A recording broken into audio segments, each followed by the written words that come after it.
It is being bold. It is being brilliant. It's being non-apologetic about what we're doing. You know, we had to leverage those abilities and just to come to the table and execute like never before. Bring in capable people, coach them, make sure they're connected to the outcome, and let them run. As a leader and with your team, have to have the will to win. Connecting more with our humanity and, pausing for a moment to be the human beings that we are. But with humility, you know that you can leverage that skill set that people have and let them be their best. This will be a time of innovation. Hi, and welcome to Courageous Leadership in Times of Global Crisis and Uncertainty, an HMG live virtual briefing covering what matters most to drive a winning agenda and make the future a better place. A warm welcome to today's host, Lead Principal and CEO of HMG Strategy, Hunter Muller. We have a great program, a tremendous agenda, and really excited to be here with you today, leading courageously through a crisis, HMG Live. So today's virtual summit is powered by CyberArk, Fortinet, Tessian, and Zscaler, our nonprofit partner, GenesisWorks, and a big warm thank you to New York Metro Sim, a great fan and supporter of HMG, and myself as well with Sim. Look, being part of our digital journey here at HMG, we spun about 2 months ago as the whole crisis hit, the pandemic hit the globe. We spun to completely virtual and have accelerated here out in the last 8 weeks, delivering 6 summits, 4 webinars, a bunch of interviews, and we're continuing to accelerate in the digital space. Please look to our website at HMG Live for more events and pass the word. I think we're doing some really interesting work here. Thank you. And a list of our summits coming up tomorrow, Minneapolis, next week, Atlanta, Silicon Valley, CISO, as well as Detroit, and about 30 more right behind it through the summer months, including webinars. Next up is David Williams, President and CEO of GenesisWorks. David, welcome to the program. David, you have an amazing background. It really always blows me away. President and CEO of GenesisWorks out of Houston, a great program, a great group that we've been involved with now for going on 10 years plus. Former president of Make-A-Wish for 14 years, and before that, Habitat for Humanity, as well as the Houston Food Bank. What a great background. David, welcome. Thanks, Hunter. It's nice to be here. Excellent. Tell us what's new and different in your world at GenesisWorks post-COVID-19. Yeah, so it's been just like it's really been different for everybody on this call. It's certainly been different for us. And so, just really quickly, we work with low-income high school students and identify them during their junior and high school, put them through an intensive 8-week summer training program so that during their senior year in high school, they go to classes and then they go to an internship at a major corporation in either technology or business operations, 4 hours a day, 5 days a week for really an entire year. And so we've been doing this for nearly 20 years. We're really excited that this past year we launched in New York City. This was our inaugural year. And so we partnered with 14 companies. And so when this came along, I was pretty amazed that these students who are so, they just need an opportunity. They're smart, they're eager, they're hungry, and unbelievably across the country, 80% of our students are still in their internship and working remotely, which I think is pretty remarkable given how much of an adjustment it's been for so many people to be able to do that, but our students have been able to do that, and they're still 80% of them are still working and adding value to the companies that they're with. Now, David, you work with some amazing companies across North America, including up in Minneapolis, Target, the global CIO, Mike McNamara. When a program clicks in, why does it work for the company, and why does it work for GenesisWorks? Yeah, so Mike, who's been a speaker at an HMG conference. In talking to him, this year they took on 55 interns, and what Mike always talks about is the fact that these are students that are right there in Minneapolis. They recruit all over the country, all over the world, and from the best colleges. But a lot of times these students will come to Minneapolis, they'll go through their first Minnesota winter, and then they're heading back to Southern California or Texas or Florida. Whereas these students, this is where their families are from. This is where they grew up. And what we're seeing more and more is that these students are actually doing such a good job that these companies are hiring them and essentially saying, look, if you want to go to school and work at the same time, then that's great because we reimburse our employees to go to school. So what's interesting is that right now at Target, 15 managers in their company are actually employees that came to them through GenesisWorks. Love it. What a great story. David, thank you so much. It's great to have you on the program. How can people get in touch with GenesisWorks and you? Yeah, you bet. So we have in the chat box, a copy of our annual impact report. So you can take a look at that, or you can just email me, dwilliams@genesisworks.org. When we met last week in Houston, we had a CIO express interest in learning more about GenesisWorks. And so if anybody's interested in learning more, they can reach out to me directly. Excellent. Thank you so much, David. Take care and have a great day. Appreciate you being on the program. You bet. Thanks, Hunter. Excellent. Next up is Stan Lowe, Global CISO of Zscaler. Stan's got an amazing background, senior cyber thought leader with demonstrated success leading innovative change in large, mid, and small organizations, and serves on several cyber technology boards. Stan, welcome. Thanks. I'm copying you. I actually work HIP today. Oh, don't do that. No, please don't do that. It's hey, look, it happens. So listen, give us an update. What's different today, Stan, than just 10 weeks ago, pre COVID-19? I think both from a technology perspective as well as from a security perspective, I think the landscape has changed tremendously in that what we were talking and thinking about how our businesses and our environments would look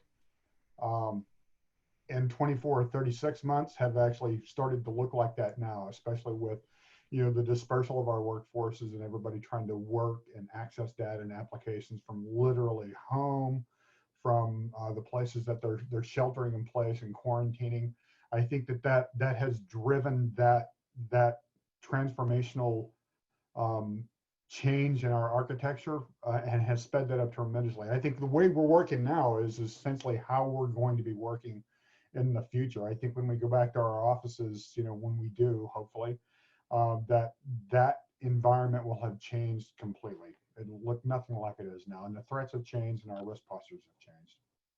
Well, I was just on a call with our Silicon Valley advisory board, and Ralph Laura, global CIO of Lumentum, really bright, switch-on individual.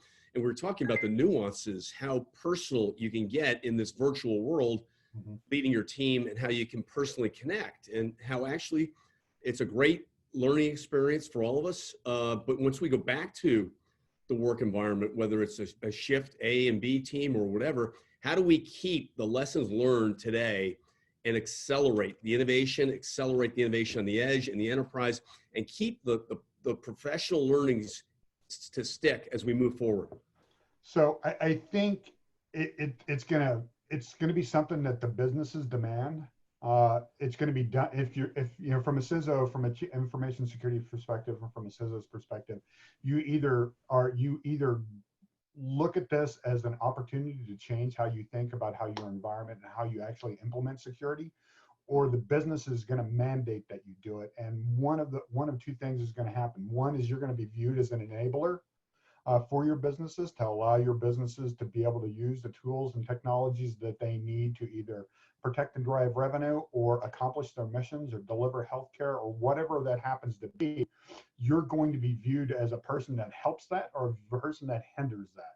You don't want to be the person that hinders that. So consequently, you have to take all the lessons that you've learned and everything that's happening now and change your mindset about how you implement, think about, and cybersecurity.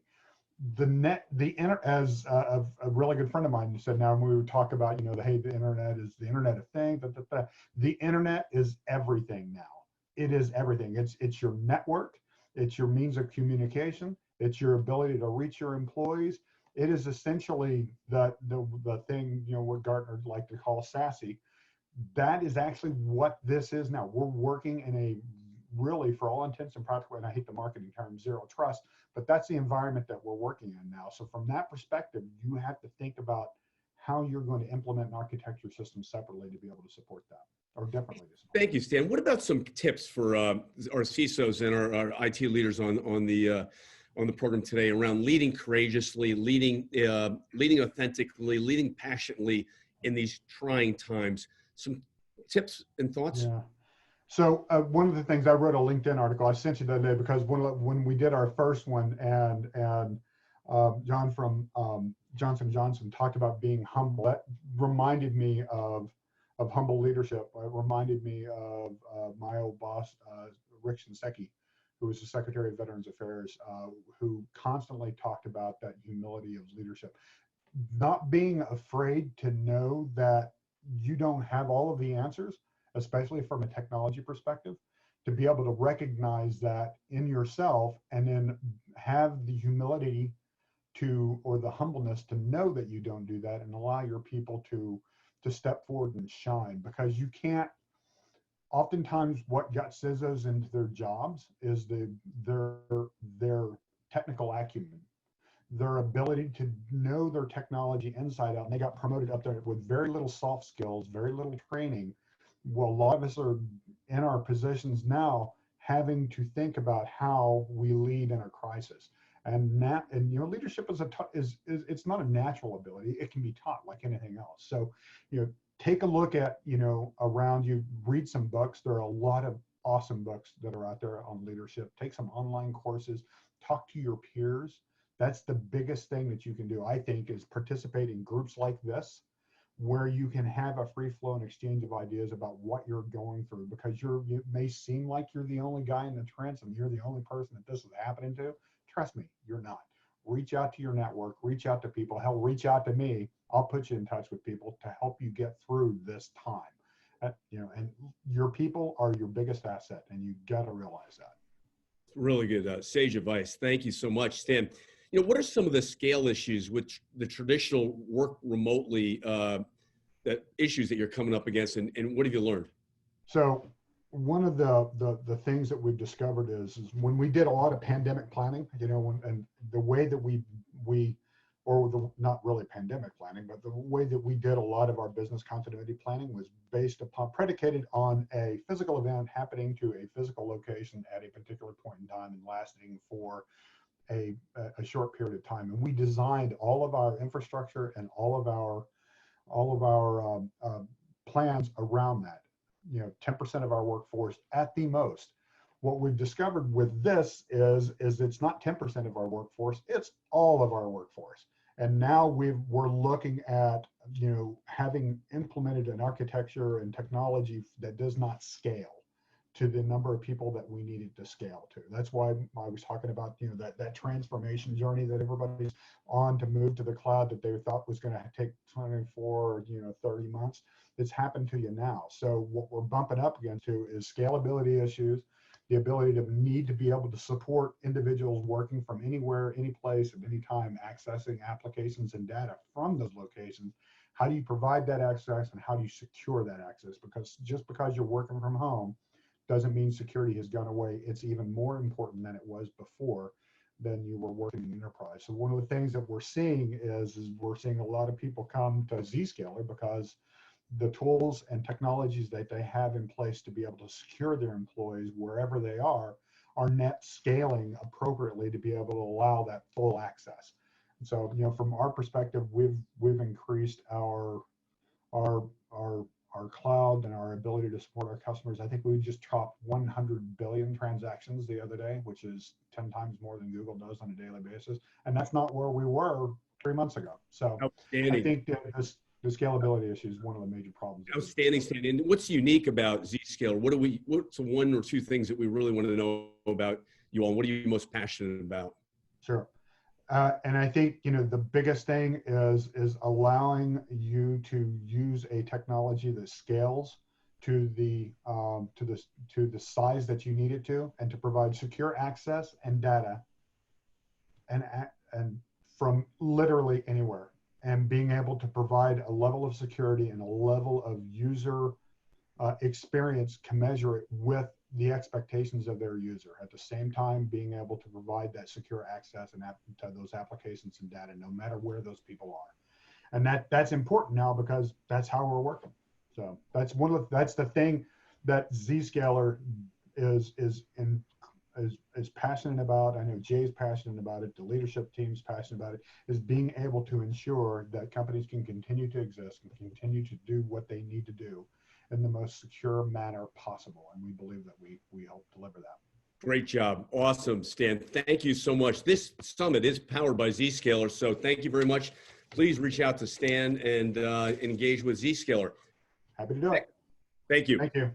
Next up, Snehal Antani. Snehal is the CEO of Horizon 3, an interesting startup. We'll hear more about that in a minute. But first, former CTO at DoD for two years, at Splunk for 4 years. He was a CTO. Before that, GE Capital, 3 years as a CIO, and IBM previously for 10 years as a leading emerging technology architect. And by the way, just as you all know, Snehal has several patents, not pending, real patents that he delivered on. Snehal, welcome to the program.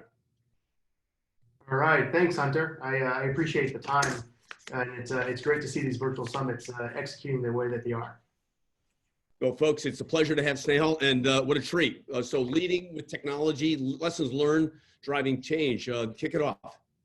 Yeah, sure. So, you know, as Hunter talked about, my background is probably a bit atypical. So what I want to talk to you today is about my time after I left Splunk, where I was CTO, and I took a break from industry to serve. And what I wanted to talk about were a bunch of lessons that I learned within that space, and how they translate not only to digital transformation, but to leading through crisis as well. So when you think about every role that you take in your career, there's always some sort of key learnings that you're going to pull from it. I learned about purpose, solving problems that matter, impact, being in a position to be that force multiplier, and what it really meant to have culture and put culture first. And to put in perspective, my military background is binge watching Jack Ryan. And so after Splunk, when I retired, I never wanted to work again, spending time with family. I got the call to travel every week on that San Francisco red eye. For me, purpose and impact is something that became very important for a variety of reasons. And being able to have my son experience, my kids experience, this whole idea of solving problems that matter is the ultimate form of personal satisfaction, professional satisfaction, and learning, and being able to see that. As I wound down, I took the plunge into entrepreneurship, feeling that I'd built a strong enough foundation that we can talk more about. But I wanted to dive into the leadership lessons learned in this talk. CSM Blake, or Command Sergeant Major Blake, think of him as the Chief Operating Officer of within the Special Operations community. He and I were on the same executive team. I was the Chief Technology Officer. He and I did a webinar along with Hunter about a month ago, and you can get the link on the bottom there. What we talked about was a deeper dive in crisis and leadership. In my time in Special Operations, I grew more as a leader, and I learned more and had just tremendous personal growth, career growth in that job than in any other role that I've had. In part because I got to work and learn from people like CSM Blake that are, I think, the most cycle tested in the world. And the key points that you'll find within this community are, they are steadfast, emotionally tough. They are trained and selected to not panic. They are trained and selected to build a culture of empowerment where those closest to the problem are enabled to make those decisions. You earn the right to be there, and you are given room to make mistakes, knowing that it's not about being blamed for mistakes, but continuously improving or as an organization. And empowerment creates ownership, it creates dedication. And this is really the ethos within that special operations world. So I really encourage you guys, if you've got time, to listen to the deeper dive from CSM Blake and I on leading through crisis and the lessons learned and what it means to truly lead in a very challenging world. And the reason why I bring that up is, Snehal, back to Blake. What struck me about that interview was when I asked him how many jumps had he done from a plane. He said 1,800. I said, how many of them were at night? He said, most of them. That's how we get to work. What was the highest jump? He said 30,000 feet. That's just what an amazing service for our country.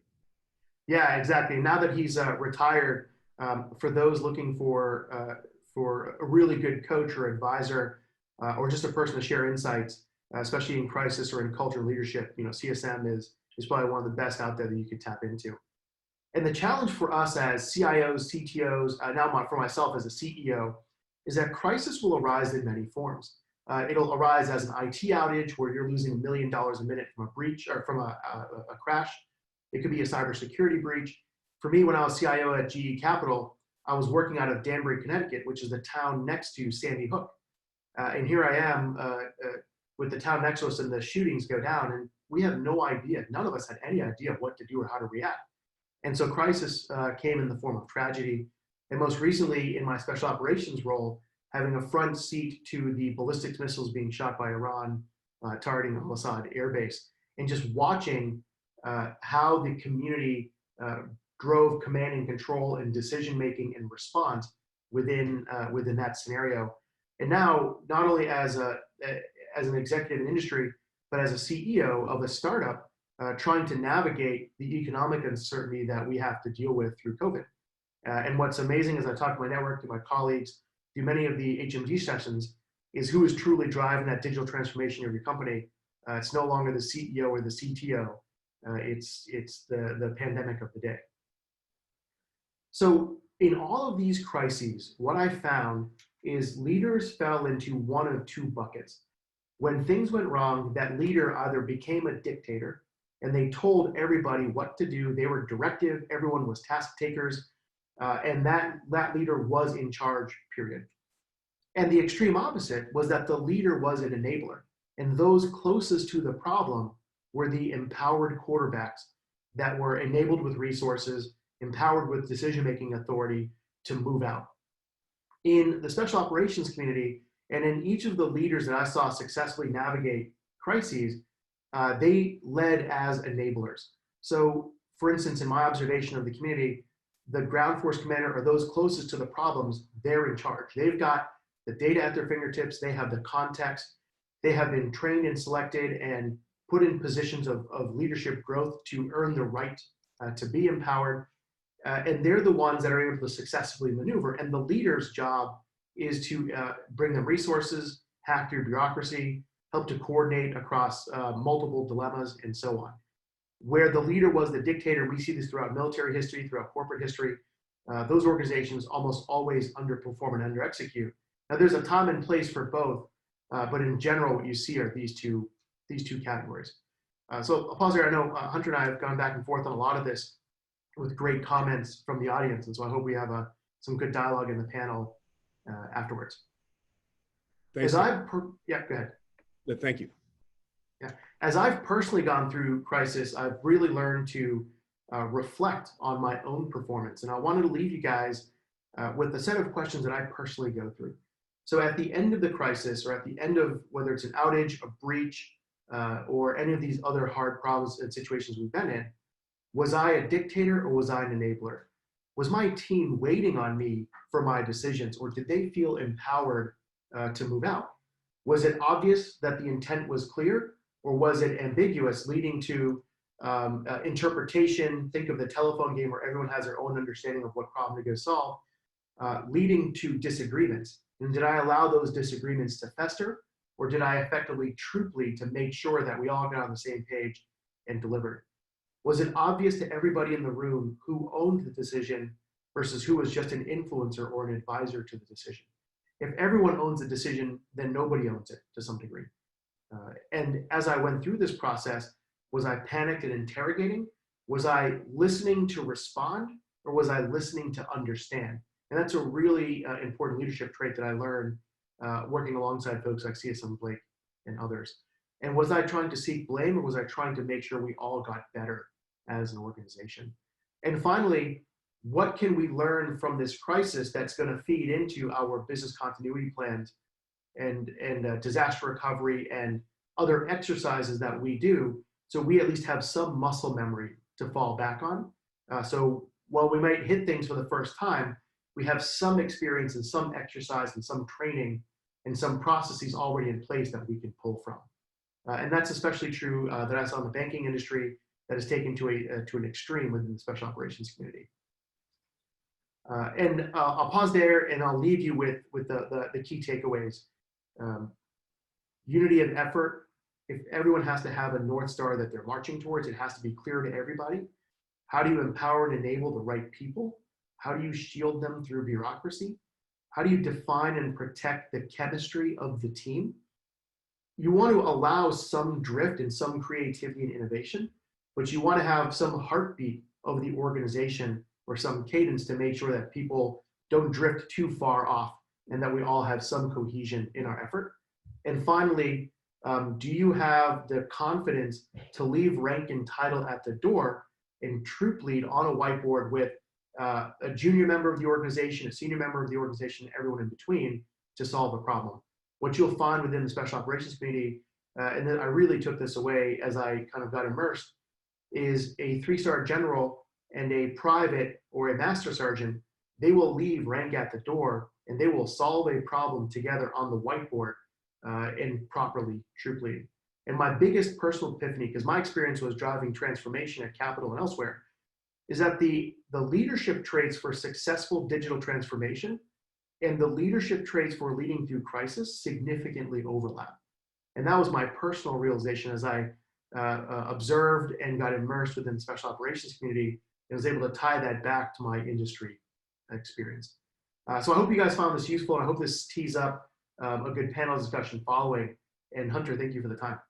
Yeah, this has been great. Always get a lot out of it. Please, come back again. I know we have other events planned in the future, but awesome job. Thank you again. See you soon. Next up is Tim Sadler, CEO and co-founder of Tessian. Tim, welcome to the program. It's great to be here. Thanks for having me. Welcome. So 7 years and 7 months in the making. And oh, by the way, let's all welcome Tim to the U.S. Welcome Tim to San Francisco, where he now resides with his family. Welcome, Tim. Thank you. It's great to be here. As you can tell by my accent, I'm British, so I moved over from London at an interesting time, but yeah, managed to get here just before the lockdown commenced. Now, have you seen much of the city? Probably not. No, I haven't seen much of the city, no. I can see what I can see from my apartment window, but and then the walks that we go on. But I'm looking forward to it. I'm building a good bucket list of things to do when all of this ends anyway. Excellent. We have a lot of friends with the HMG platform and network in the Valley. I'm proud to say we're #1 out there in the Valley, and love to have you come to any one of our many events in person or virtual. So Tim, yeah, tell I would love that. about your passion for Tessian and what is the problem that you're solving? Yeah, so my background, actually, I'm an engineer. So before I started a company, I went to engineering school. That's where I met my co-founders.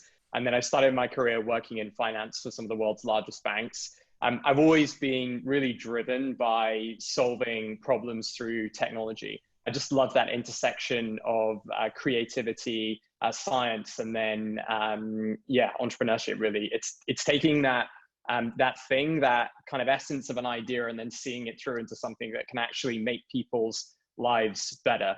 And what we're doing at Tessian, we're building something we call human layer security. So we're creating a new category within cybersecurity. And the way we think about that is organizations today use advanced technology to secure their network in the form of firewalls, and they use advanced technology in the form of EDR platforms to secure their endpoints and devices. And what we're building at Tessian is advanced technology to give visibility and help secure the human layer, or the people within an organization. And the fundamental, the reason why I think that is so important is we don't believe that people should have to be security experts to use computers. And in order to live in a world in the future in which people can do their best work and not be burdened or encumbered by all of the security practices that we may have to do right now. Technology has a role to play in making them more productive, making their lives better by giving them the access to data they need, the access to systems that they need. And human layer security is a really important component of that. What role does it play for security teams in a crisis? Yeah, so I think every organization in the world now is going through immense change. And the CEO of one of our customers, he put it really well to me the other day. He said, my biggest concern is the fact that we've gone from 2 offices to 300 offices. Suddenly the office has become people's home, whether it's your home office or your front room. And I think this concept of securing remote workers, it is a shift. Organizations are going to have to think about the new risks that come with people working from home. And the way we think about that at Tessian is that people interact with digital systems every day at work. So we use different interfaces like email, we use the web browser, we use instant messaging platforms, and we make interactions in those platforms. Any single interaction has the propensity for human error, and that can lead to a security breach, or it could be a mistake that then leads to an undesirable outcome for the company. And if we think about the scenario that people are in, heightened anxiety, heightened stress maybe, and then also having to find new ways of working.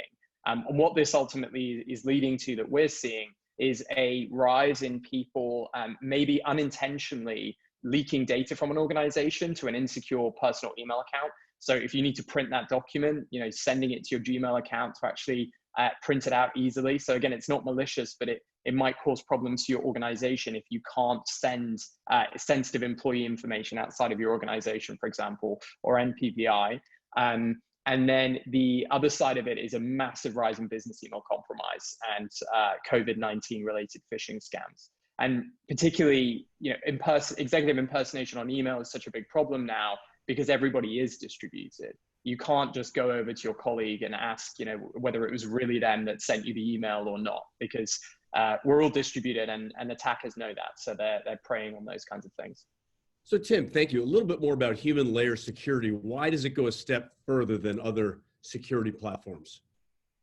Yeah, so for a long time, what we've tried to do in the enterprise is secure people by giving them policies which tell them how to be secure, training which tries to educate people how to do the right thing 100% of the time, which obviously doesn't work. That's why we use seatbelts and airbags in cars, because even though you pass your driving test, you're still at risk of making a mistake. And then the third thing is using some legacy technology that is really mainly signature-based or rule-based. So I won't get into the kind of contest of our machine learning is better than their machine learning, but I think it is important to note that when you're trying to secure human behavior, people are unpredictable. So it's very difficult to use rule-based systems to control, to set policies, to understand, when somebody does this, it's always a mistake or it's always an error. So what we're doing at Tessian is we've built a proprietary set of machine learning algorithms that understand human behavior. And today we focus that on email. So we understand the normal and the anomalous email interactions that people have by analyzing their historical email activity. And what that allows us to do automatically in real time, we analyze all incoming and outgoing email to say, does this email for this person look like a security threat or not? Thank you. Why is machine learning a security superpower during times of crisis? Yeah, I'm a big believer in, again, I don't like how machine learning and AI has kind of become, it's almost a parody when you talk to security audiences about it. It's very, very hyped. I think it comes down to, what are you trying to achieve with the products that you're building and the platform that you're deploying to your organization?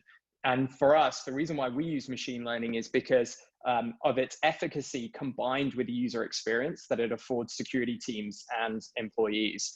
And machine learning means that you can capture threats that are impossible to detect with those legacy signature-based or rule-based systems. But the really important thing is you can do that in a way that doesn't change the way your employees use email. It doesn't require them to have to encrypt every email they send or learn a new way of sending email or receiving email. And then on the security team side, they don't have to manage, maintain, and update rules and policies consistently. So for us, it's always been about, foremost, what is the experience that you're trying to provide for the customer in terms of actually how are you creating value? So how are you helping them address the risks that they have? And the second thing is then, how does that impact the employees in the organization that you're trying to secure?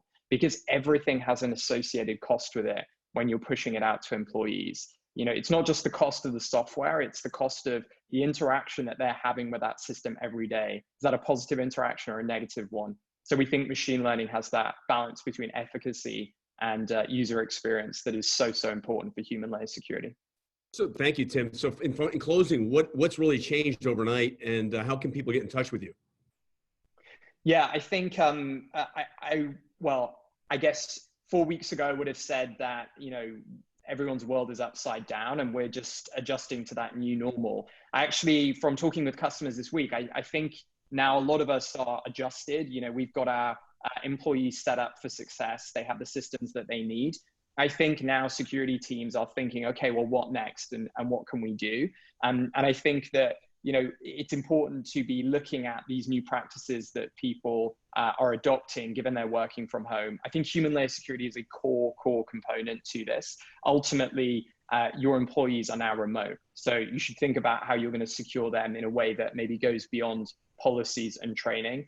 And the way that, you know, we would love to help at Tessian, we're organizing a number of events for our security community. So we're working very hard to just try and educate people about the ways in which they can uplift human layer security in their organization, and then also bring people together like you're doing here, Hunter, just share knowledge and share information, because we're all learning through this. You know, no one has all the answers, but we think that we can share our information and expertise when it pertains specifically to how you secure remote workers using email. Awesome, Tim. Very clear, very concise, very crisp. Thank you very much for coming on the program. We can reach out to you directly at Tessian, right? That's right. My email address is tim.sadler@tessian.com. You can also get me on LinkedIn as well. So yeah, I'd be happy to chat. Brilliant. Thank you so much for being engaged with the HMG network and platform. Awesome job, Tim. We'll see you soon. Thank you. Thanks for having me. Thank you. Okay, next up, leading courageously through a crisis, our expert panel. I'd like to ask Roota Almeida, from CISO of Delta Dental, to join us. Roota, welcome. Great to see you, and I think you might be on mute, maybe. Can we unmute Roota? There we go. Yeah, can you hear me now? Perfect. Okay, glad to be here. Thank you, Hunter, and excited to talk about what CISOs are doing today. Roota, give us a little context. Delta Dental, I know it's a national organization. You work in the New Jersey space. Give a little context of how big Delta is and how you see the world and what you're doing. Yes, so Delta Dental group of companies, there are 39 Deltas, and we are one of them. We are Delta Dental of New Jersey and Connecticut. So we have patients all across the country, but the companies are headquartered in New Jersey and Connecticut. We serve all the 50 states. The 39 Deltas serve all the 50 states. And we have been, Delta Dental of New Jersey and Connecticut, we celebrated 50 years. So we have been in business a long time, and we are committed to providing low-cost dental care to everybody in the country. So that's our Delta Dental brand, you know. We provide the smiles. Excellent. Love it. It's what a great mission. So when you think about post-COVID-19, what's changed for you in this new reality, the new normal? So I think it's not just for me, it's for all the CISOs now that our entire workforce is remote, right? So the challenges have multifolded. So when we had everybody in a building, we had one gateway where they could go through. So it was easier to manage. Now our attack vector has increased significantly. So the management, the monitoring of it, ensuring that everyone follows the policies and procedures, no matter where they are or what device they use. those kind of things need to be on top of mind for everybody. So while technologically I can do X, Y, and Z, it still needs to be done at an individual level. So that first line of defense, that user still needs to be aware, needs to be educated, and needs to be trained on things that are okay to do and things that they should think about before clicking on or opening, or talking to someone on the phone they don't know. So little tips on communication style and how to scale your communications out to the organization. Anything work for you specifically, Britta? Yes, so we did quite a few different things as people suddenly moved remote. So we've done continuous communication. We have done via screensavers. So people are now always connected, right? The computer is always there, whether they are cooking in the kitchen, they are having dinner with their family, the computer is on. So they are looking at the screensavers. So the screensavers that we deployed definitely was a it proved very effective. We also did separate remote workforce training videos that would emphasize the screensaver. So we tried to keep the message consistent, but we tried it different channels so that because not every user likes a particular channel. So some channels sticks to some users, sticks with some users, some channels sticks with some other users. So we tried several different channels to keep them aware of the things going on while they do their daily work. Because right now there is no separation. People are always working there online. They're checking their emails, working at 10 o'clock in the night, at 5 a.m. in the morning. So it's always on mentality. Thank you so much, Roota. We'll be back to you here in a minute. Next up is Sonia Arista, Field CISO at Fortinet. Sonia, you've been busy, really busy. And I was watching your stock price today and it shot up. A lot of people are understanding now the security implications of the drastic pivot to remote work. And for those that, those customers that either have struggled in the past or maybe didn't do their due diligence on the tools that are now being used, they are purchasing compensating controls by way of technology, and we're happy to help them. Well, thank you for being engaged today, and thank you for sponsoring today. And this summit is powered by Fortinet as well. When you think of crisis leadership, what have you learned in the past 8 weeks, and from your clients and from yourself? What's working? Yeah, so my observation as being a security executive for the last 20 years or so, one thing stands out. Consistent communication is certainly important, but those leaders that have established a known, familiar medium for communicating with their constituency are really far beyond in terms of successful communication to their staff and to their customer base.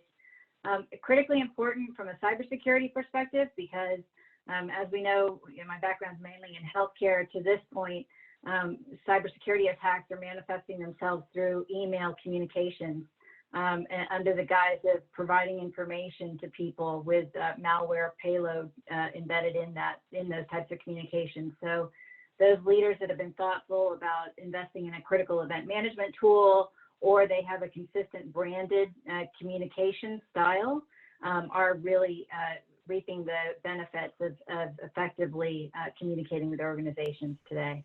Have you used a video platform in the past 8 weeks to get the message out?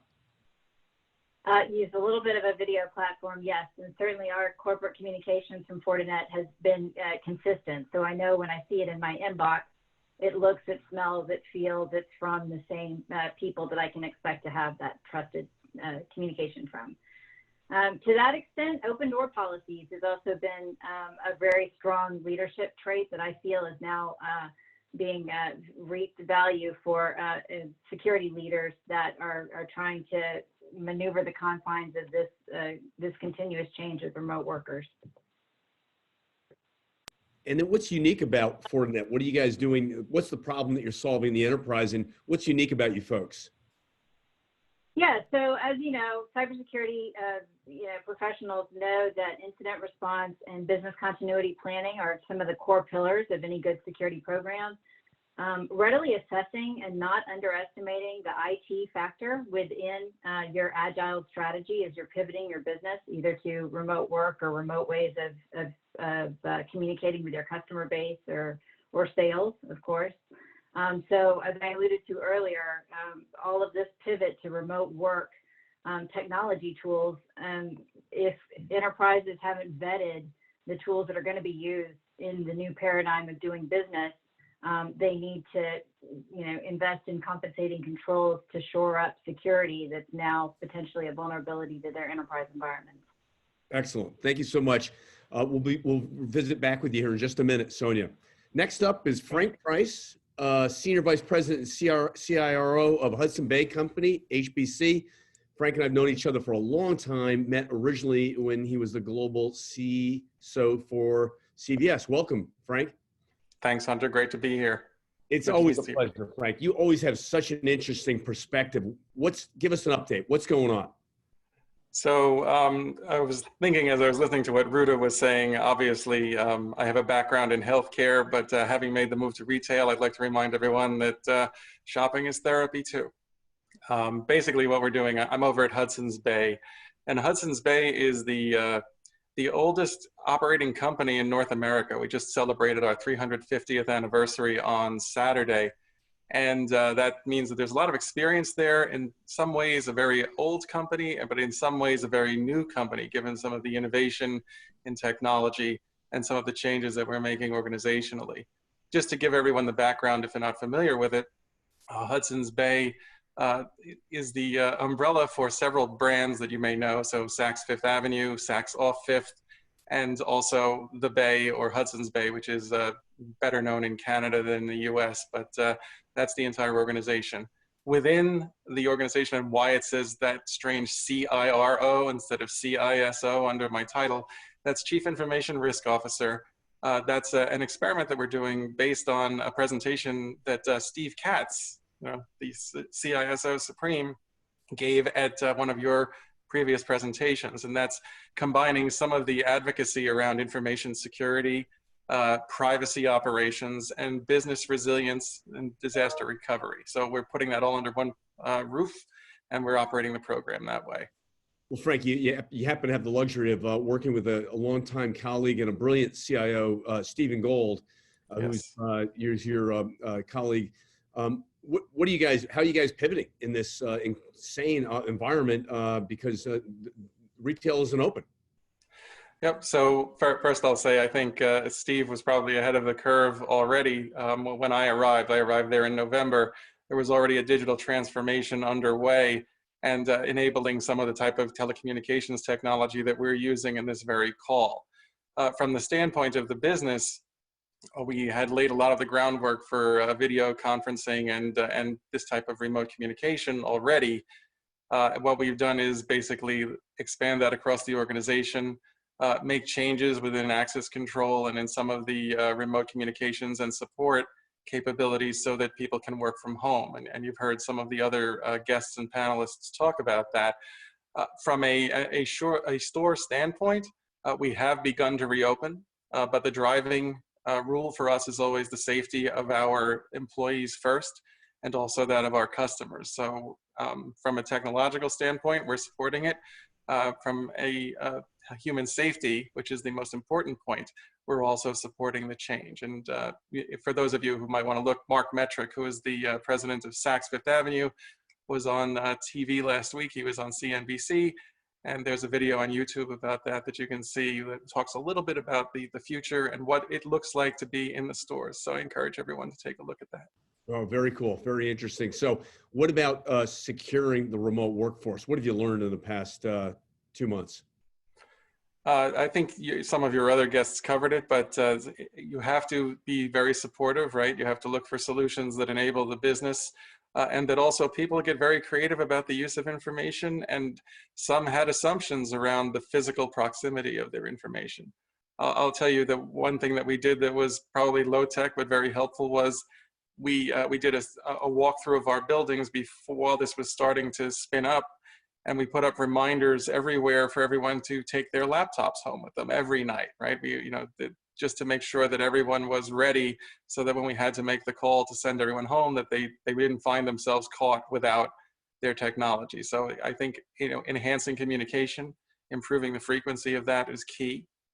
And then moving a lot of their information into spaces where it was virtually available to them. There certainly was a significant amount of that already, but kind of taking the paper out of the equation and helping people make the analogous move over to a digital version of what they had been doing before with paper. Frank, what's different about this crisis? I'd say there are a couple of things that are different about it. The first is that, typically in an information security or privacy event, the space between the phases is different, right? You usually have a tighter time between identification and containment, eradication and recovery. I think the most significant thing in my experience here is that this one has a much more direct impact on people, right? It's usually technology or information that's at threat. This is now a threat to the people. And right, the first rule of security is protect the people, and everything else comes after that. The other challenge is that normally the tools that are available within a crisis for a technology response are not always there. So for example, we like to move very quickly to deploying a countermeasure. That's something we've been able to do in this case, but the steps for eradication are not there, right? I think it's interesting what's similar, and I'll say this, is it's interesting now to hear words like the containment phase, the eradication phase, recovery phase, all being used in mainstream media, which didn't really happen that much on the nightly news before this event occurred. But I think that the challenge here and why it's different is that we're focused on mitigation, and the mitigation phase looks like it's going to be longer than it has been in other crises. That's right. Thanks, Frank. We'll be back to you in a minute. Stay with us. Next up is Nir Gertner, Chief Security Strategist of CyberArk. This program today is powered by CyberArk as well. Nir, welcome to the program. Thank you, Hunter. Happy to be here. Great to see you. So give us a little context of CyberArk. What layer of the securing the enterprise you focused on? Right. Yeah. So it really relates to everything that was discussed so far. So think about your network. Think about your assets wherever they are. Right. They need to be protected. And if we think about what hackers are actually doing today, kind of taking this attacker's mindset, at the end of the day, they're not really after my user, after your account, or after the information that may be found on your workstation. Yes, potentially they may find something there, but at the end of the day, they want to get to your databases. They want to get to the heart of your enterprise and find, the real crown jewels. And they do that by exploiting what we call in the industry calls privileged accounts. And they are everywhere on all of your databases, network equipment, applications, and so on.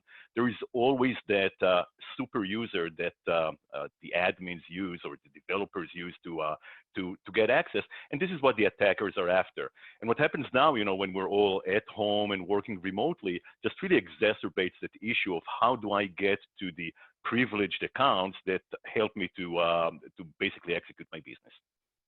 Interesting. What's changed in just 8 weeks for you at CyberArk and working with clients? Yeah, so I think a lot, right? First of all, we were all working from home, no office, and so on. And I want to say there were like 2 stages there, probably for like any other company, right? In the first week or 2, we had to adjust. So being a software company, having laptops for almost every employee being used to working from home or working remotely made that part and that transition easier for us, I believe, like probably other technology companies. Yes, there were some places where we needed to adjust and find some innovative ad hoc solutions while keeping the company secure. From the second stage of that was how can we operate now in a more efficient way and actually find the opportunity in this crisis. I'll just give one example. if in the past, proof of concepts, proof of value, things of that matter, usually were face-to-face with a customer, traveling to the customer, spending 3 or 4 days, which have a lot of advantages, you know, from a human relation perspective. Now all of that has to be remote. Now, on the other hand, all of our sales engineers, you know, they're not spending time on airplanes and hotels. So we had that opportunity to shift the focus into the virtual contact.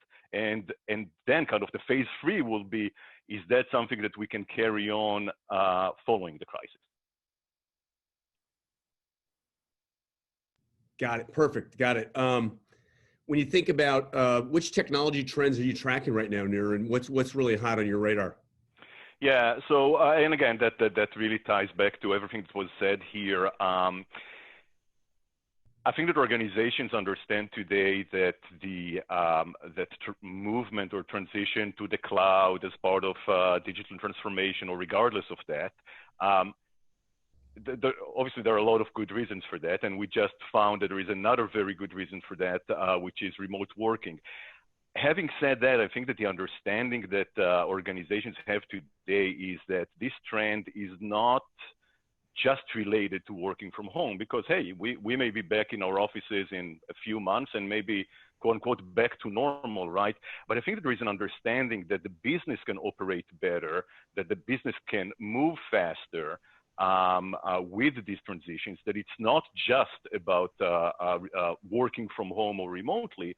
And we're hearing that from literally every CISO or CIO that we're talking to, that these accelerate. So we definitely foresee that this trend will continue, you know, following the crisis. Thank you, Nir. Stay with us. Panelists, why don't you join me? Roota, please turn your camera on. Frank and Sonia, join the panel. And please feel free to take answer the question if you feel so inclined. Famous quote, who did it? Never let a crisis go to waste. Who was the first one? Roota. Yes. So one of the things was accelerating my identity and access management strategy. Definitely the COVID-19 pushed it forward. Okay. Faster. And then why? What was it about the COVID-19 that allowed you to do it? Because we wanted to streamline the way our users access, give them more flexibility and less pain when they access different applications over different devices and different networks, so to speak. So definitely this helped accelerate that and ensure that it's a seamless move along with being secure. Okay, now thank you. Classic issue for every CEO, everyone in the C-suite, all the line of business, the CIO and the CISO, helping the company innovate at the edge in a safe and secure manner. We're already thrust into this distributed environment. Now we got to innovate with our customers on the edge, and we have to help our culture think differently and take calculated risks. Who wants to jump in? Think differently. Steve Jobs, famous quote. Frank. So the first thing that we have to do in terms of having people think differently, and again, there's two aspects to this. I'll always go technological, but I'll bring in the employee aspect as well. That the first is to recognize that, you know, to think about what you can achieve over multiple channels of communication, but recognize that also some people are not used to operating in this type of an environment. Their preferred processing method is not electronic. You have to look for ways to ensure that your workflow is now able to be used, and recognize that those hallway conversations that you used to have are not necessarily going to be happening. So you have to create those opportunities. I think that Roota might have mentioned this earlier, and Sonia as well, but I would recommend that people create spaces in their calendar for office hours, which are, you know, if you're in the academic background, where your employees know that they can come and talk to you, or whether your stakeholders can come and talk to you, so that you have to create those opportunities for interaction. And that's really how you move forward, is you increase the communication. I'll say for everyone on the phone or on the video, if you think you're communicating enough, you're not. I know I'm not. There's no such thing as over communicating in this environment. Excellent. Thanks, Frank. So what's the silver lining, Sonia? What did we learn in the last 8 weeks, and what are we going to learn coming out of this? So my background being in healthcare, cybersecurity expert, I'm very focused on what's trending right now there. In terms of, the hospitals are trying to really remediate against this, global pandemic. Cyber criminals are professional opportunists. So I really encourage everybody to keep that in mind, and it is a paradigm shift. Distraction tactics are their currency. So whatever's happening, even though it doesn't look like it's directly related to trying to undermine business efficacy, they're going to take advantage of that space. And the relative weakness of the enterprise to go after what they want. Excellent, thank you. Over to Nir. Nir, is the adoption of cloud going to accelerate here, and why is the cloud a better idea in this environment? Yeah. Well, first of all, it's interesting because the discussion here is kind of technological, but we're going back all the time to talk about the people, because at the end of the day, that's what's driving everything here. And how do we get to the right level of readiness? How do we get the right people? Before a crisis hits, right? Because now it's the time that we need to obviously lead, and we need to see that people can take ownership and have responsibility, and do it in a much harder environment when they're not in the office, when we cannot talk to them. So definitely leading is different. And there was another point about about communicating, right? I'm trying to stop by the virtual desk of some employees that I don't communicate with on a daily basis, just the people from the office, right? And ask, how are you doing? If only because it's going to be kind of strange to go back to the office in a few months and say, hey, how are you in the last 6 months, right? So, even just to think about that. Going back to the cloud. Yeah, I mean, it's accelerating, and the notion that I believe Roota was just talking about, that there is no perimeter anymore, right? Why are we prioritizing identity over perimeter security? Because, well, there is no perimeter. And if there is something that proved to us that there is no perimeter, it's what happened right now. And I believe that Stan also touched on that with Zero Trust. So I think all of that just helps the businesses to understand that there was a hump here that we kind of didn't want to go over for a long time with adopting the cloud, but we were really kind of pushed over the edge, and now we're there whether we want it or not. Thank you. Perfect. Leadership lessons. Who wants to jump in? Roota? What did you learn? Yeah. Yes. So one of the things that I learned was with the new way of working, people are not following a schedule because of a lot of things happening. Like for me, my kids are schooling from home. I have a second grader who needs help. So there are other problems, or I would say priorities at certain point in time of the day where your employees have other things to do. So I have learned as a leader to let them be and let them carve out their work schedule, whatever works for them. That gives them ability to not only give their best, but give their best at the time they are most efficient. Because if I tell them, no, you have to be 9 to 5, and half of their mind is, oh, what is my child doing? Or I have to take care of this or that. That doesn't work. So one of the greatest leadership lessons I learned is to have them manage their own time, and it will give you a happy employee, and you will be a happy person as well. So I think that is one of the greatest lessons I learned through this crisis. Thank you, Roota. Appreciate it. Sonia, yourself, what did you learn? I've learned that and I'm sorry, the audio was cutting out a bit. So I think your question was along the lines of, you know, what have I learned from a leadership perspective or elements of experience? Consistency is key. I mean, it's been played out certainly in the political arena as well. Consistent messaging is important to keep people at ease and keep people focused. So I think the takeaway from a crisis management perspective is that, you know, consistent cadence, consistent tone, and giving the underlying impression that the fortitude of things are going to be all right. You know, the strength of a leader is definitely very important right now. Thank you, Sonia. Appreciate it. Nir, over to you. Yeah, I guess I would use the word readiness. And we heard that from Snehal before with a military background. We can't be surprised. We all have our disaster recovery plans and pandemic plans, and obviously it is a little bit different when it happens. But this is where making the investment ahead of time, first of all in the people, and then in technology and processes. If we do that correctly, it's just going to be easier to go through these periods of time. So readiness, which is really at the end of the day kind of one of the core things of what we're doing in IT and information security. Excellent, thanks.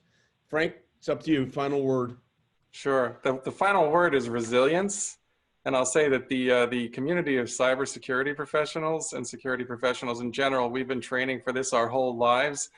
And the definition of cyber resilience, which is being able to meet all commitments based on a plan, but also to meet them regardless of the impact of a cyber event, now has much wider application within the concept of business resilience. So all of the concepts that we talk about are now putting us in a position where we can demonstrate leadership and help our companies at an even higher level and a greater impact than before.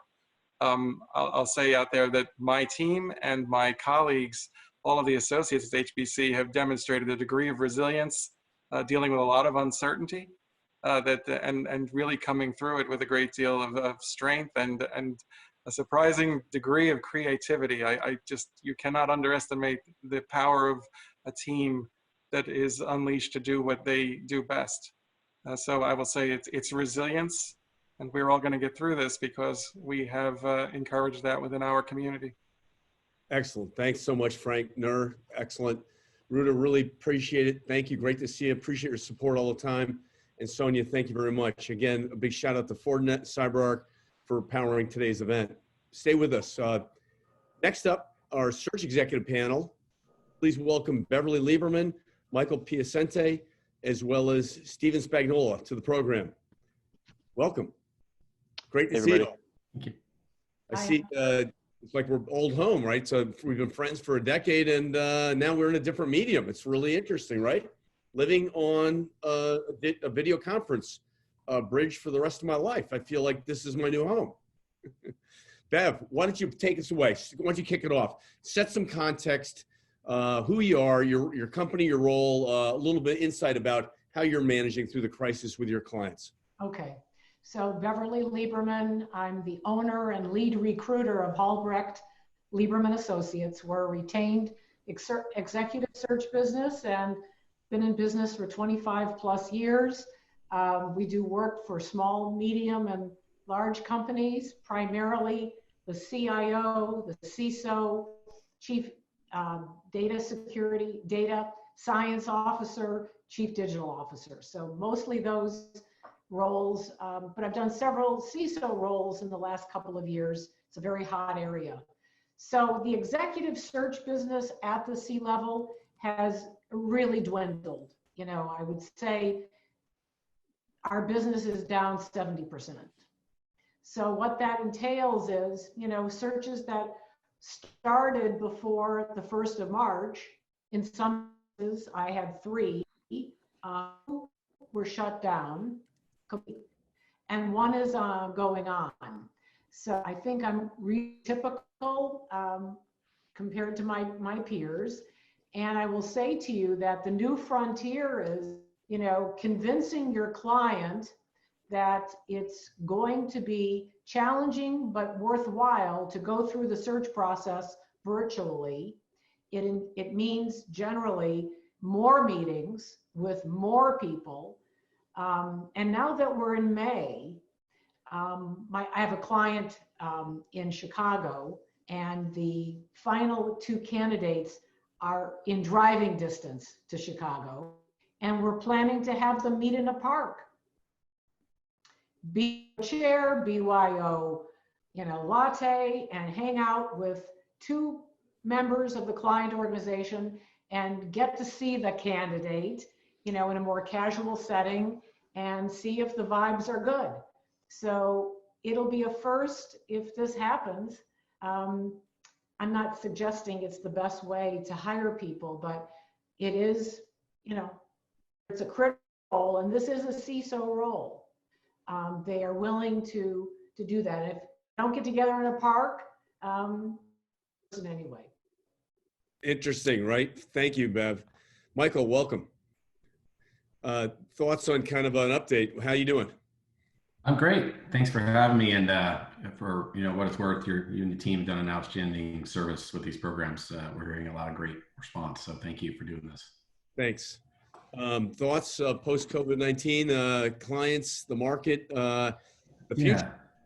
Yeah. I guess we're having a little bit of a different experience. I'm with Hitch Partners, for those who don't know. We're also an executive search firm. We specialize really more on the AppSec and engineering-oriented CISO. So head of security and CISO in that space. We do a lot of advisory services, and we also do physical security leaders as well. But many of our clients are sort of high-consequence software-producing companies that are already delivering their services utilizing public cloud infrastructure, and or they're rapidly moving in that direction. And while we've seen a slowdown in some of our customer categories, for the most part, the market leaders and teams in our specialty is still very warm.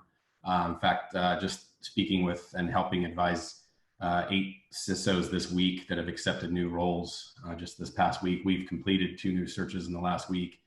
And while some of these were obviously already in process prior to the pandemic, others were certainly new. So it just shows that this skill set, and you all and CISOs and the CIO as well, it's very much critical in the companies. I've said this before on your programs in the physical programs, but I mean, the CISO has one of the most unique views of the company's data, the process, and the customers, just about any leader in the organization. And I think executive teams and boards are starting to recognize this at a much more rapid pace through the pandemic, sort of a shining light of what's bringing it forward. And if the CISOs can be positioned correctly, I believe post-pandemic will be sort of a golden age for CISOs. I love what Frank said about the business resiliency. I think that will be key for CISOs and CIOs to embrace that. But I guess we're seeing a little bit different of a reaction. I'm based in Silicon Valley, but just on both coasts and throughout the US, anyone in the security engineering AppSec space, and what we focus on is moving fast. So, excellent. Thanks, Michael. Stephen, welcome. Hey, Hunter. Hey, everybody. Good to be here, Hunter. Stephen Spagnuolo. I'm with Stanton Chase. We're a global executive search and leadership advisory firm, north of 75 offices across the globe, in north of 45 countries. I run point or lead for our digital security and risk practice. And it's been very, very an engaged 8 weeks in particular. And I think kind of, I'm going to dovetail from where I thought I was going to lead in, Hunter, but listening to Snehal, and then also Michael and Frank and some of the others, and Hunter, some of the others know me. I'm a former Marine guy many moons ago. I'm an operator. I've launched several businesses. So that's my kind of vector approach, kind of operational mindset with, and talking to our clients from the risk mitigation standpoint. And, this environment we're living in, it's really what I kind of define as, and I'm talking to our clients and just with our partners, it's a continuously ambiguous, adverse, fluid, zero guidepost operating environment. And if you kind of break that down, and that relates exactly to what, you know, the military operators, special forces, Marines and the like do. And there's a lot of transition here. I'm not gonna get kind of military gobbledygook, but it really is in terms of, you know, a whole paradigm shift from kind of surviving to thriving in this adversity. And, you know, we as a firm are just, you know, we're you know, recruiting, we are doing recruitments, we're doing digital offers, or virtual offers, I should say. The activity across our software and you know, my practice is very active, but it's really staying close. It may not be talking about recruitment. It may be a talent development pipeline project. It may be assessment. It may be a benchmarking exercise. But the thing that I go back to, and it was interesting with Snehal bringing it up, I put a blog out right before kind of we all kind of shut down on unity of effort wins the day in cyber. And I talk about unity of effort. It's kind of a military term, but it has broad applications. It's not just public-private partnership. It's not just kind of collaborating. It's really having an all-in approach, kind of getting egos and agendas aside and working for the greater good to get that goal. And that's what's kind of going on. You're just seeing that real time, whether it's a cyber team, across an organization, companies working together across sectors, public-private. It's really interesting what's going on there. And so there's a lot to kind of take back in terms of kind of, you know, lessons learned and all this. I guess I would say is in terms of, for those who aren't, you know, we're all busy, but really take an opportunity. There's so much, probably too much information out there, but, you know, I talk about, you know, not just reading, but virtual sessions with the likes of General McChrystal, General Mattis, Admiral Stavridis, and General Petraeus. You can find these guys, and if you can't, call me. But it's phenomenal, and it's live, you know, question and answer stuff. It really kind of applies here for CISOs and your deputies. More to follow. Excellent. Thanks, Steve. Great job. Hey, Bev, you've been at this a while, and you do coaching. And talk to the folks about why a professional brand in the context of our world, this modern world we live in, why it's so important to have a professional brand. Well, first of all, you know, we all have a brand. So having a brand that you really want to project is a way to differentiate yourself. You know, a lot of us recruiters that get resumes through various means look to fill a position, but the ones that, you know, kind of the top of the pile are people that you've heard of that are well respected. And also when you look at their resume, you look at their LinkedIn profile, you looked at, you know, some of their publications, you see that there are some themes that make them special. So from a standpoint of career assessment, if you're really looking to move up through, you know, the layers to a C-level, establishing a brand and having people really know you for that, seek for that, have recruiters actively, you know, come to you when there's a terrific opportunity, it just positions you for greatness. You know, that's the way it is. Thank you, Bev. Michael, over to you. Professional brand. You talk to your clients about that at all? Yeah, clients and candidates are spending most of our advisory time working on their brand. You know, what is the program narrative that they're trying to display for, you know, new CISOs? But I agree with Beverly. I mean, your brand needs to be consistent, needs to be specific. There needs to be a theme, and you need to show how you participate either in open source projects or programs out there that will allow you to present on forums like this. And the brand really starts in the resume and your outwardly facing piece of LinkedIn profiles. And we see resumes and LinkedIn profiles that are just completely opposite. And it, you know, that is the brand that you're trying to portray out there. I think more than ever, the CISO has an opportunity and an audience to really accelerate their brand, their personal brand in their own organizations, but also for their next opportunity. We tend to help a handful of CISOs every week on a monthly basis, just on checking in with them on what they're doing. And we hear about these great, you know, CISOs in general, by the way, are not exceptional about celebrating their wins. They're very humble individuals, and they're always looking for the next challenge, the next fight, which is amazing.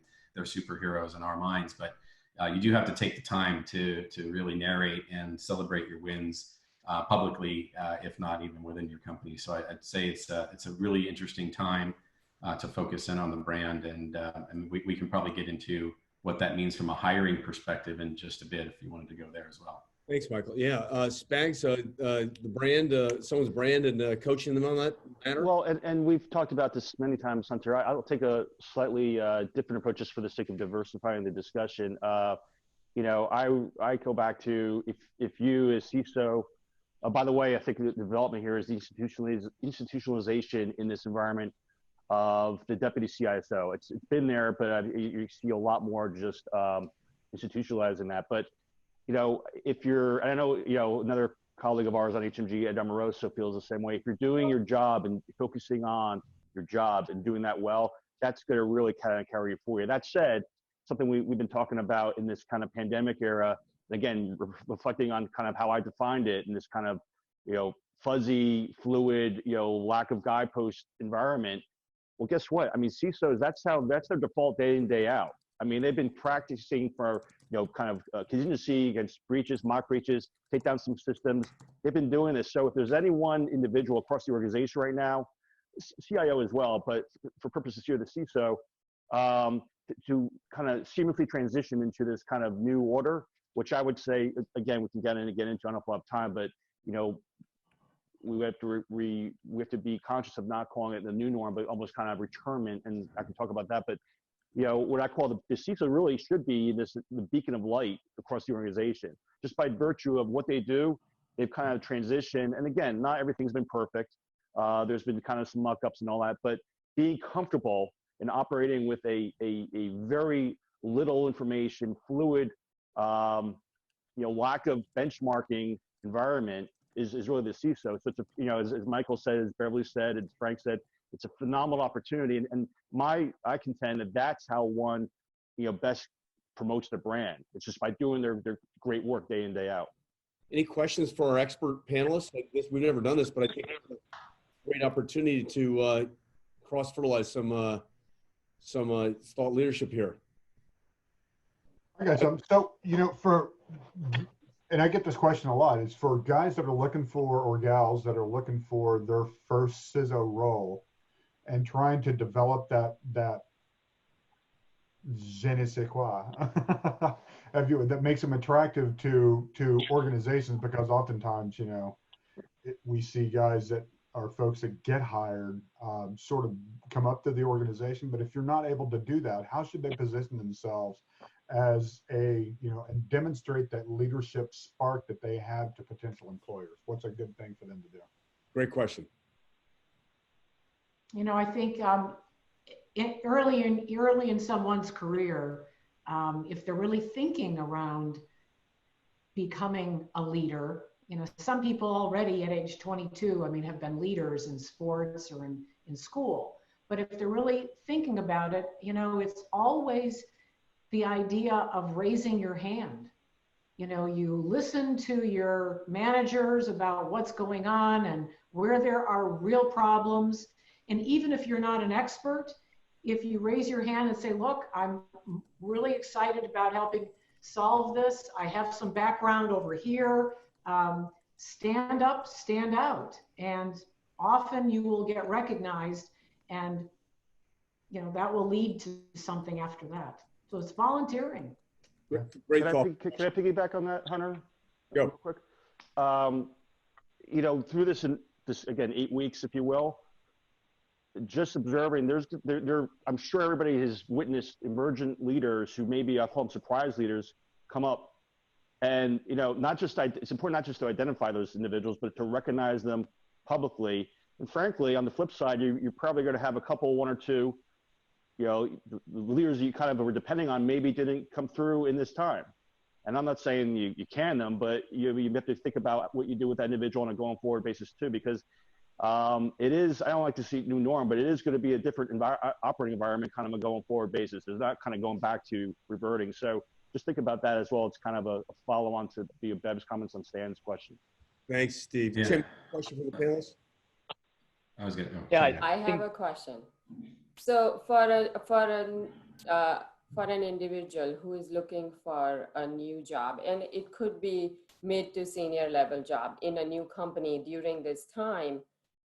Usually when you start a new job, you go and you meet people and all of that. Right now, anywhere you start a new job, it's all going to be remote for the next foreseeable future. So how can you, as a new individual in the organization, how can you show your value? How can you get accustomed and know your colleagues? How do you do that in this new environment? Yep, that's a great point. I think it goes both ways. You know, you have to look at the company and what they're setting up. I mean, one of my pieces of advice in this time would be, you know, be the most prepared and empathetic hiring manager in your company right now as a CISO. If you think about it, it's tough for the interviewee and tough for the interviewer.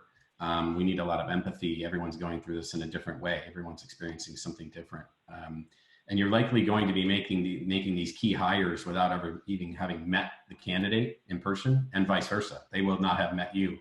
So I think from a candidate perspective, you have to start identifying what's this really strong and thoughtful interview process. And the same goes for the companies that are setting up. You need to have a balance of evaluation and constant selling of that candidate. And you need to make sure that your company's security narrative is very clear.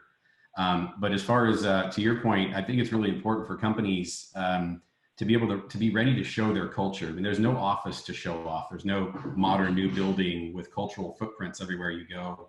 There's no you know, pieces that you can see. These, you know, you can see it visually. You're sitting and looking at a green screen half the time, and so you need to find a way to show them the culture. Invite them to a happy hour. Don't talk about business. It's not an interview.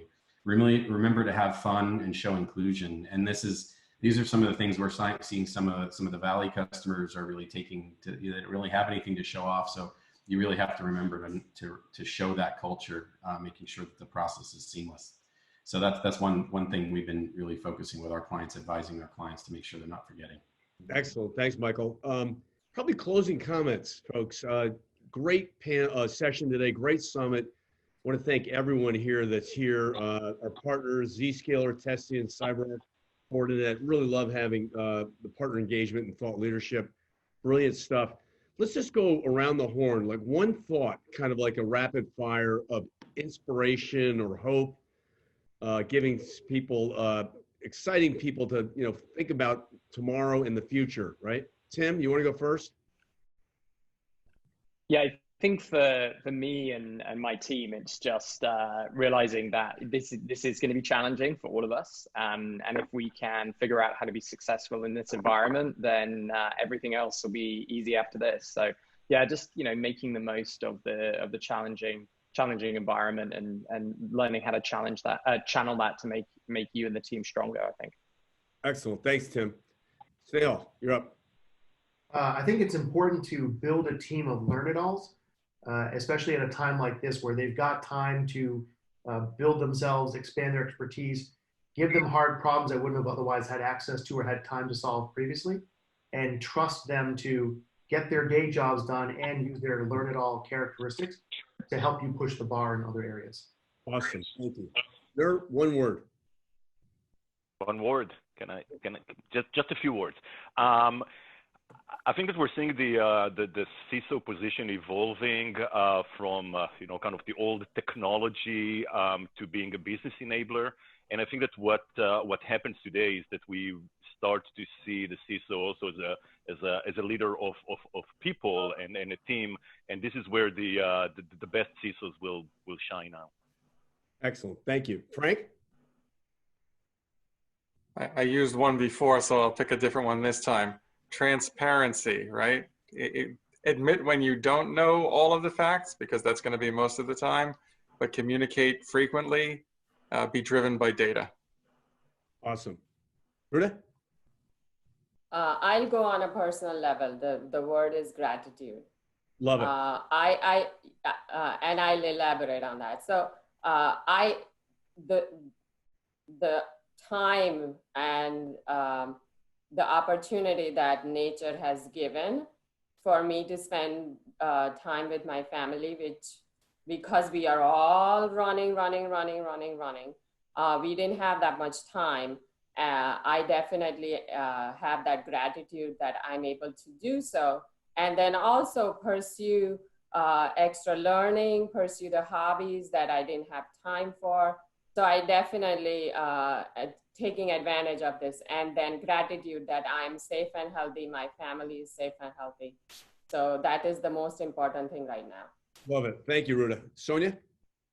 One of my favorite quotes, Winston Churchill, sometimes it's not enough to do our best, we must do what is required. I think a lot of enterprises are facing that right in the face over the next couple of weeks as they're looking at how to recoup revenue, keep employees engaged.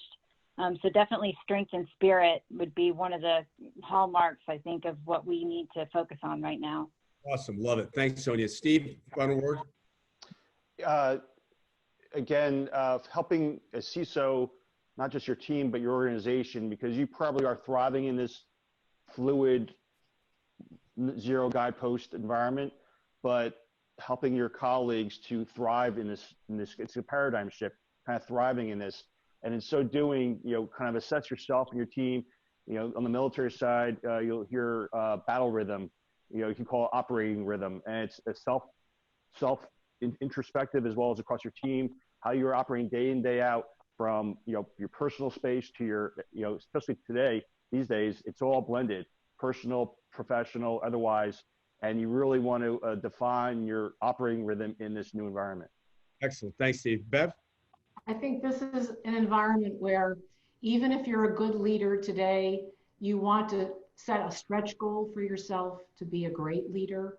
And, looking at people like Churchill, looking at people like Steve Jobs, who just push the limits. So what does that mean? It means in a virtual world, it means being totally tuned in to your people, knowing, when they're most busy with their kids and don't expect things from them at that time. It's recognition. It's making sure that people feel that they are heard, listening to people and making adjustments so that when we come out of this and we know that we're going to continue to have a virtual world be very much a part of who we are and how we operate, your team will respect you more because they know that it might not have been your typical MO to engage with them as much, but they will never forget that, and they will be incredibly loyal to you. Excellent. Thanks, Bev. Michael, one word? Yeah, I know it may not seem like it to many of you when you wake up every morning and kind of do the same routine, but this is your time to shine. I mean, this is the time for CISOs. Be empathetic and lead your team to solve those toughest problems. This is the time. I'm pretty optimistic about where CISO is right now. I want to thank all the speakers today. Brilliant job. Great summit. We have another summit coming up in a few weeks in Silicon Valley, a CISO summit. Well, hopefully you can join us there. Stay dialed into HMG Live and looking forward to returning to the physical events and having doing a hybrid event going forward, always digitally broadcasting our physical events out. Again, thank you very much, and we'll see you next time.